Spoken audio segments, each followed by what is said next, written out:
Tout le contenu du livre de l'Apocalypse est en rapport d'une sorte ou d'une autre avec cet aboutissement suprême.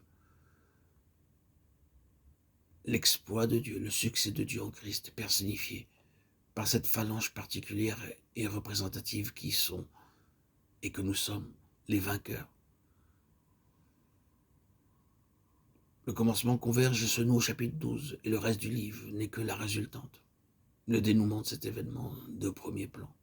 Peut-être ferons-nous quand même bien de ne pas dissocier les chapitres 12, 13 et 14 du livre de la Révélation qui ont entre eux des rapports si étroits.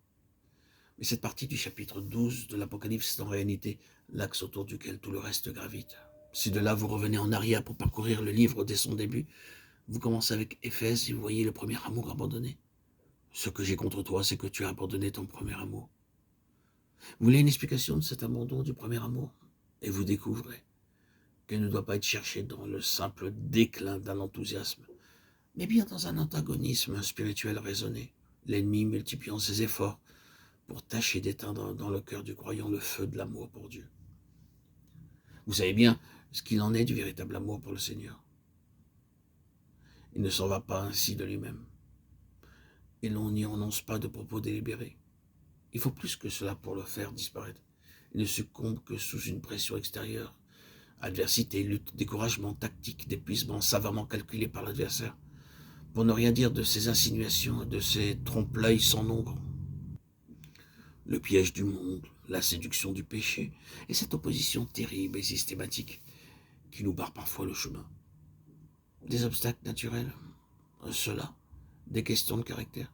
C'est bien plus loin qu'il faut chercher l'instigateur de toutes ces choses. C'est contre le trône de Dieu qu'elles sont dirigées, contre cet objectif suprême qui est maintenant devant nous. C'est le subterfuge de Balaam conduisant à l'impudicité spirituelle, c'est la doctrine des Nicolaïtes, c'est la femme Jézabel, la fausse prophétesse, c'est l'apparence de la vie sans la réalité. La simple profession de foi sans rien derrière, ce sont les protestations de ceux qui se disent juifs et ne le sont pas, mais sont une synagogue de Satan. Et c'est enfin la tiédeur de la Odyssée. Toutes ces choses représentent les différentes avenues, les voies d'accès par lesquelles l'ennemi a cherché à entrer pour détruire le témoignage. C'est le chandelier qui est le témoignage. Ces églises représentent pour l'époque et pour les localités en cause le témoignage de Dieu sur la terre.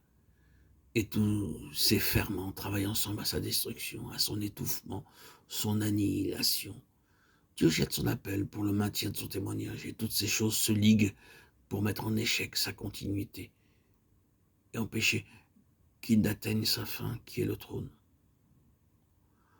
Aussi, voyons-nous qu'ils ont vaincu à cause du sang de l'agneau et à cause de la parole de leur témoignage. Ils ont gardé le témoignage de Jésus, ses vainqueurs. Voyez-vous comment toutes ces choses se tiennent?